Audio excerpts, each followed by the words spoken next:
le dirigeant de notre entreprise, Frédéric, a une petite fille avec autisme. Elle a aujourd'hui 8 ans.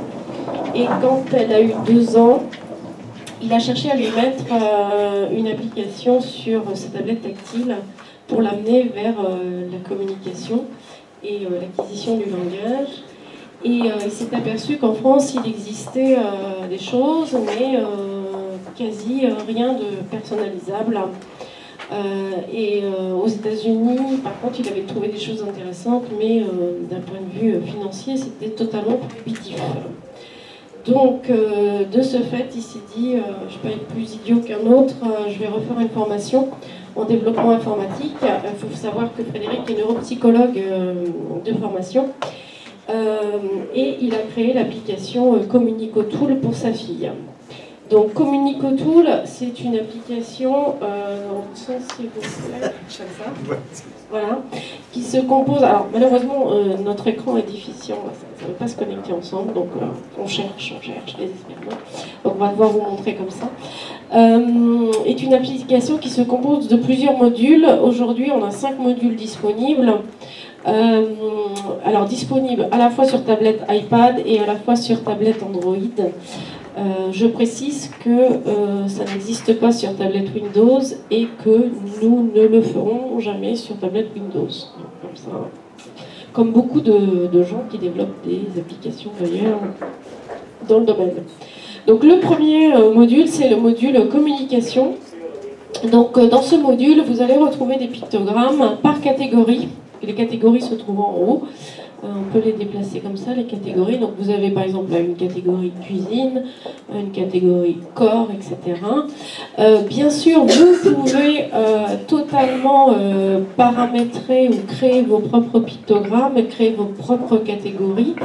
Et pour les enfants qui sont en capacité de composer des phrases, on peut aussi y associer ce qu'on appelle un groupe verbal que vous pouvez créer. Alors, les pictogrammes, vous pouvez les créer de 2 modes. Soit vous prenez, pareil pour le reste, hein, catégorie ou verbaux, soit vous prenez une photo environnant l'enfant, des objets visuels qu'il a autour de lui ou les personnes, et puis vous en faites un pictogramme.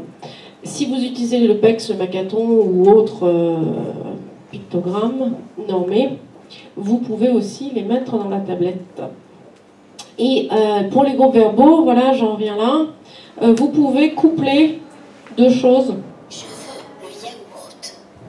Donc ça parle, vous pouvez associer 2 choses, je veux le yaourt, pour peu que l'enfant ou l'adulte soit en capacité d'associer 2 choses. Sinon, vous pouvez masquer effectivement les groupes verbaux qui se trouvent ici et ne faire apparaître que, ici comme dans le corps, les parties du corps. Vous pouvez aussi totalement choisir le nombre de pictogrammes affichés.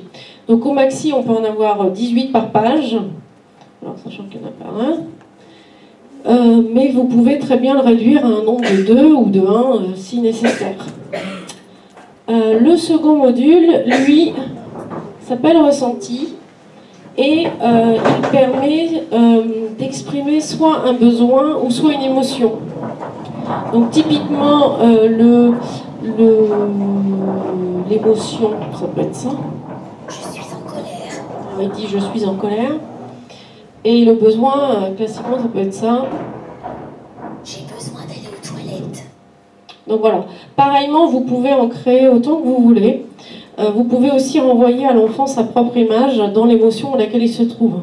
C'est-à-dire s'il est triste, s'il est content, vous le photographiez à ce moment-là et vous, chaque fois qu'il voudra dire je suis content, je suis triste, il vous renverra sa propre image. Le troisième module, lui, s'appelle Doloris. Alors je tiens à vous préciser que Doloris est disponible également sur smartphone, à l'exception, c'est vraiment l'exception qui confirme la règle. À la fois sur smartphone Android ou sur smartphone iPhone. Il sert à localiser une douleur sur le corps humain et en exprimer l'intensité.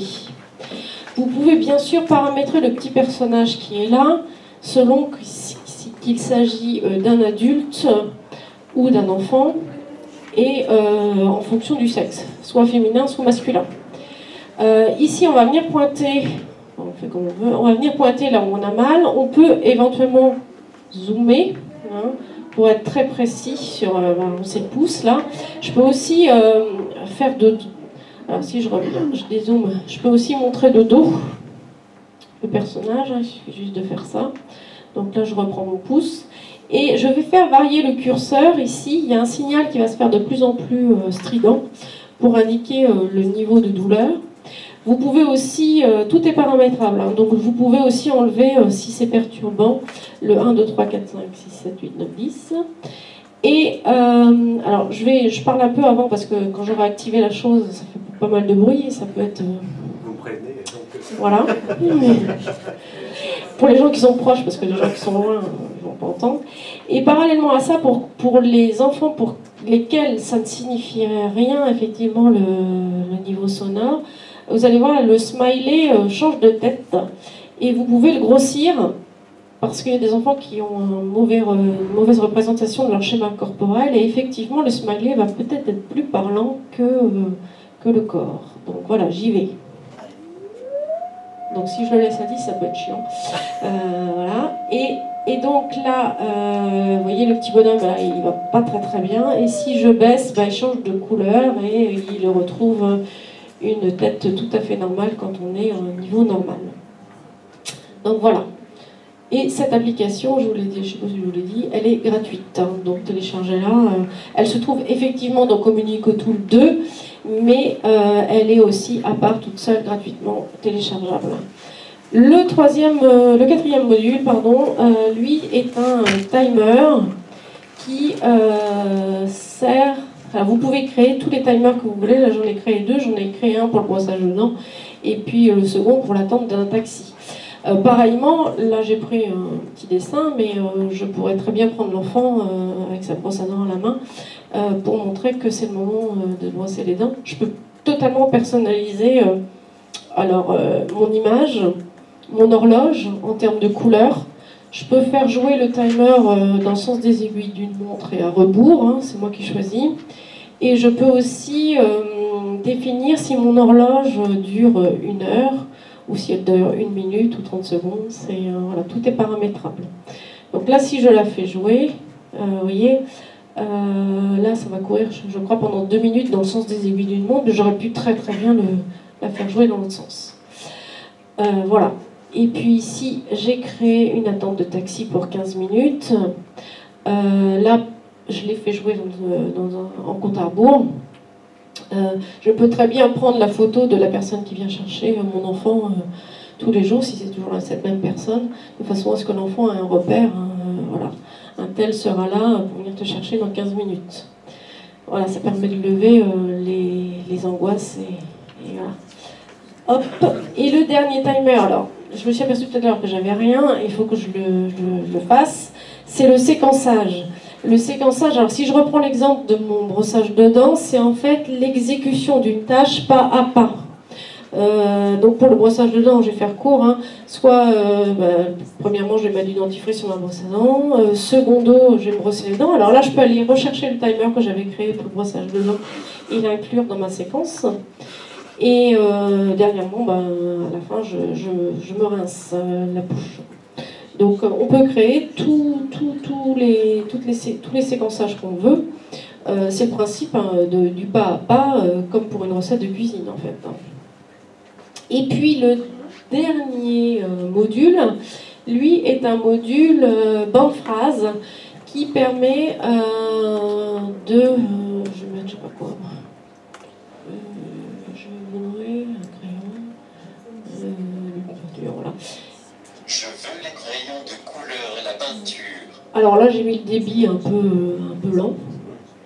On peut régler aussi le débit de diction. Quand on fait jouer la synthèse vocale. Oui, ouais, c'est ça. Vous pouvez ajouter, pour faire votre bande phrase, autant de pictogrammes que vous le souhaitez. Vous pouvez aller chercher dans les catégories, hein, ajouter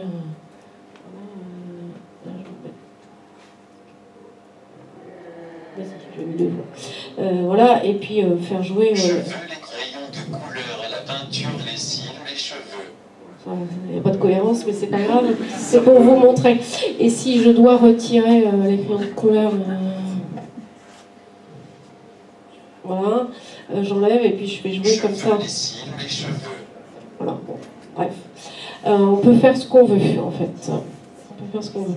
Alors, tout ce qui est paramétrage. Alors, oui, précédemment, je veux vous dire que viendront à la suite 3 autres modules. Il y aura un module planning. Sur la première version de Comedico Tool, il y avait un planning, mais on veut le revoir pour le rendre encore plus simple, plus souple, plus malléable. Il y aura, à la demande des Américains qui nous ont fait expressément cette demande, un module vocabulaire de base. Alors là, il y a encore son nom anglais dessus. Mais en fait, quand ils démarrent avec notre logiciel, ils veulent démarrer uniquement avec ce module-là. Et on met 5 à 10 pictogrammes seulement à l'intérieur. Et l'enfant, jusqu'à ce que ces 5 ou 10, c'est comme ça qu'il travaille là-bas, sache ces 5 ou 10 sur le bout des doigts, on ne passe pas à un 6e ou à un 11e. Donc voilà, ça évite d'avoir tous les autres modules qui peuvent être perturbants, et il n'y a que celui-ci d'affiché, et il ne travaille que là-dessus. Par la suite viendra aussi un module qu'on a appelé qui porte le nom provisoire de journal de vie. Et journal de vie, ce sera à la fois pour relater les événements qui se passent en établissement et entre la maison et l'établissement, en fait. C'est la mise au courant, voilà, c'est le lien. Alors ça peut être relater quelque chose qui s'est passé dans l'établissement, mais relater aussi une excursion avec photos, petit texte, et l'enfant pourra à loisir peut-être retourner plus tard, revoir ces images-là à un moment qui lui conviendra. Voilà, tout ce qui est paramétrage se fait ici dans les engrenages en bas à gauche, et vous avez le paramétrage, en fait vous avez module par module le paramétrage des modules que vous utilisez. Donc, par exemple, pour chaque module, vous avez la possibilité, comme je vous le disais, de faire varier le nombre de pictogrammes. Donc, effectivement, si j'en laisse qu'un, là, bon, j'ai mis les groupes verbaux, mais si j'en laisse qu'un, voilà, il sera d'autant plus grand. Ça, on peut le faire pour l'ensemble, aussi pour les ressentis. Et puis, je vais vous montrer comment on crée simplement une catégorie, un pictogramme ou un groupe verbal. Alors ça se fait toujours de la même manière, donc je vais vous montrer pour un pictogramme. J'appuie sur pictogramme, je vais appuyer sur le grand carré qui se trouve ici. Alors l'idéal, oui c'est ouvert, je vais appuyer sur l'appareil photo. Donc là on va prendre, je sais pas, on va changer, prenez-moi l'ordinateur par exemple, s'il vous plaît. Merci. Voilà, donc là j'ai pris l'ordinateur, c'est pas une photo du siècle, mais... On va s'en contenter. Ouais, excusez-moi, j'abuse. Donc là, je viens vraiment cadrer pour enlever les éléments perturbateurs, juste l'ordinateur. J'ai écrit l'ordinateur. Hop là. Tac. J'enregistre. Je vais y ajouter un son. Donc le mieux, c'est de l'enregistrer là tout de suite maintenant. J'appuie ici. L'ordinateur. Et hop, je rappuie là. Là, mon pictogramme, il est créé, mais il est rangé dans aucune catégorie. Donc, j'appuie sur catégorie. Et là, je vais aller choisir les catégories, une ou les catégories dans lesquelles je veux rentrer mon ordinateur. Alors, je vais le mettre dans ma chambre, dans l'école. Bon, là, je ne mets donc que dans 2, mais je pourrais en mettre dans plus. Et je sauvegarde. C'est bien que, voilà, moi j'ai fini. Donc quand je reviens sur mon module communication, si je vais, alors ça c'est par défaut, je l'avais mis dans ma chambre. Donc si je viens dans ma chambre et si je veux l'ordinateur. Donc voilà, c'est aussi simple que ça. Et vous faites la même chose pour les catégories. Pareil, on peut ordonner ici en haut. Vous avez les catégories, vous pouvez les ordonner par ordre de les prioriser, on va dire. Si vous jugez que la chambre doit être en premier avant l'école, eh bien on peut tout à fait aller positionner la chambre devant l'école. Voilà. Le prix. Le coût. Donc ça reste très très raisonnable chez nous, parce que on est au premier lieu, chez nous on est concerné également par l'autisme. Donc l'application disponible sur les stores, soit Google Play ou soit sur Apple, est au prix de 59,99 €. Oui, 60, on va dire, à un centime près. 60. Toutes nos mises à jour sont gratuites et vous avez vu, il y a de futurs modules qui seront bientôt disponibles. Et ces modules-là viendront automatiquement par la suite. Si vous devez acheter aujourd'hui Communicotool, vous aurez plus tard, sans rien faire, le planning, le journal de vie et le vocabulaire de base. Vous pouvez aussi vous abonner pour 12,99 € par mois. Donc soit vous faites l'acquisition une fois dans votre vie, ou soit vous vous abonnez. Est-ce qu'on peut paramétrer plusieurs profils? Alors ça c'est... Alors là je vous ai parlé de Communicotool 2 qui est réservé aux utilisateurs. Donc voilà. Mais il existe effectivement Communicotool Pro. Et Communicotool Pro est pour le moment en sa première version. La version originelle, on va la remettre à jour, je pense que ce sera fait au mois de juin sous cette version-là. Et Communicotool Pro permet effectivement de gérer autant de profils qu'on veut de patients, enfin, ou d'enfants. Et avec les pictogrammes dévolus à chaque enfant, effectivement. Et ce sera module par module ou ce sera, Non, en fait, quand vous lancez Communicotool, vous avez tout, en tant que professionnel, tous vos profils sont affichés. Et vous venez cliquer sur le profil de tel enfant, et là ça se lance. Son Communicotool à lui se lance. Comme si c'était sa tablette à lui avec son seul et unique profil dessus. Voilà. Alors aujourd'hui, il y a plein de fonctionnalités qu'on a avancées, il y a plein de fonctionnalités qui sont possibles. Vous pouvez sauvegarder toutes vos données, tous les pictogrammes que vous avez à l'intérieur, vous pouvez les sauvegarder, les envoyer sur un autre ordinateur pour pas les perdre, pour les échanger éventuellement. C'est-à-dire qu'à l'établissement, il y a Communicotool, vous voulez envoyer votre paquet de pictos que vous avez écrit sur votre tablette en tant que parent, on peut le faire, on peut s'échanger les paquets de données et à l'inverse aussi. Voilà. Alors on va poser la question précédemment. Vous pouvez importer les pictogrammes que vous utilisez déjà avec l'enfant pour peu qu'ils soient dans des formats acceptés, c'est-à-dire type JPEG, PNG, format photo. Après, ce sera à charge pour vous de venir y ajouter un son, parce que sur vos pictogrammes photos, vous n'avez pas de son, ni de mots forcément écrits en toutes lettres.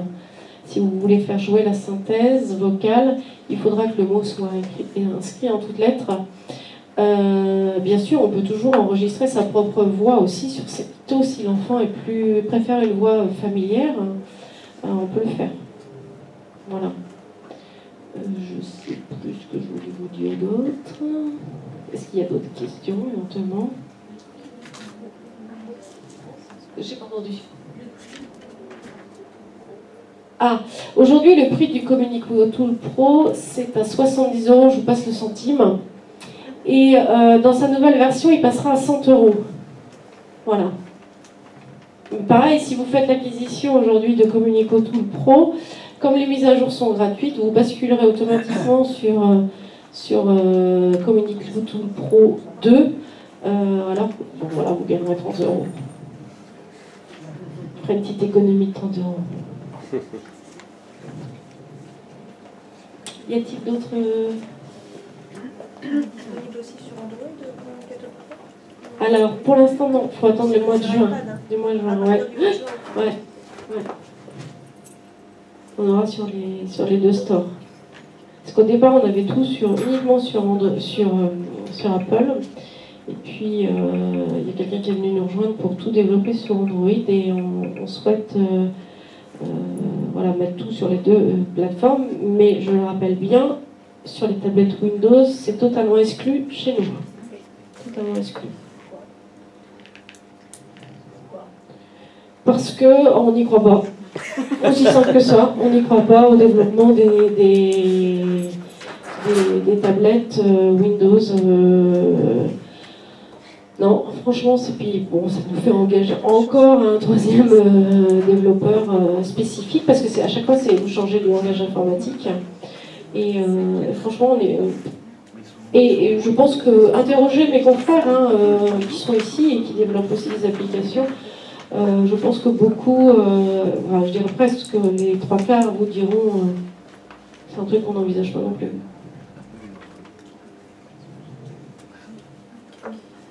Après, moi, je pense qu'il y a beaucoup de parents ici. Moi, je vous dirais quand vous achetez une tablette, bien sûr, ce qui est bon de savoir, c'est effectivement, on fait avec le budget qu'on a. C'est très important, enfin, c'est logique, c'est compréhensible. Mais par contre, la chose très importante, c'est de vérifier que pour la tablette que vous achetez, vous avez une coque de protection suffisamment solide. Alors je sais que pour les tablettes Samsung, certaines, ça existe. Bon, sur Apple, il n'y a pas de problème, puisque c'est un produit de grande diffusion, ça existe toujours. La preuve, j'en ai une sur ma tablette, là, on pourra venir la regarder si vous le souhaitez. Comment mais voilà, je pense que c'est un impératif parce que voilà, ça c'est la première chose à regarder. Et puis bon après, il y a plus aujourd'hui à l'instant T où je vous parle, il y a plus d'applications d'évoluer handicap sur Apple que sur Android. Voilà, ça c'est un constat. Ça va tendre à se rattraper. La preuve en est, c'est que nous, on est en train de rattraper la chose et qu'on va développer sur les deux plateformes.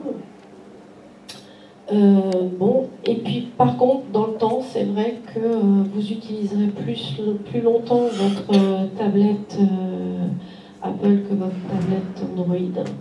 Déjà parce que les systèmes d'exploitation sont plus constants chez Apple que chez Android, parce qu'aujourd'hui, vous voyez, notre application, elle fonctionne sur des tablettes qui sont relativement récentes. Il faut s'assurer que vous ayez à minima un système, alors c'est technique, je rentre un petit peu dans les détails, mais il faut que votre tablette ait à minima un système d'exploitation qui s'appelle soit Jelly Bean 4.1 ou KitKat à partir de 4.4 ou celui qui est actuel qui s'appelle Lollipop. Donc si vous avez Lollipop, aucun souci, ça fonctionnera. Mais vraiment, à minima, c'est... parce qu'avant Lollipop, il y avait effectivement KitKat. Et encore avant KitKat, il y avait Jelly Bean et Jelly Bean 4.1. Voilà. Si votre système d'exploitation est plus vieux, ben, ça ne marchera pas. Ça ne marchera pas. Alors que sur Apple, vous voyez, il n'y a que le tout premier iPad qui est sorti chez Apple, donc ça remonte, parce qu'il paye.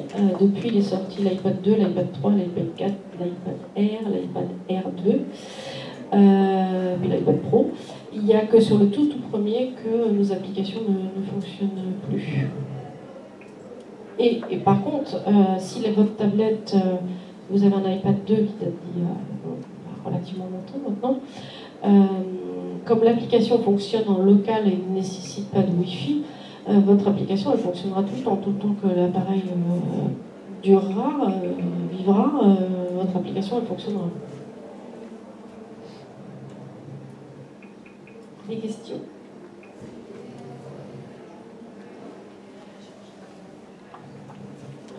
Écoutez, je vous remercie. J'ai des petits flyers ici pour les gens qui souhaitent avoir un petit flyer.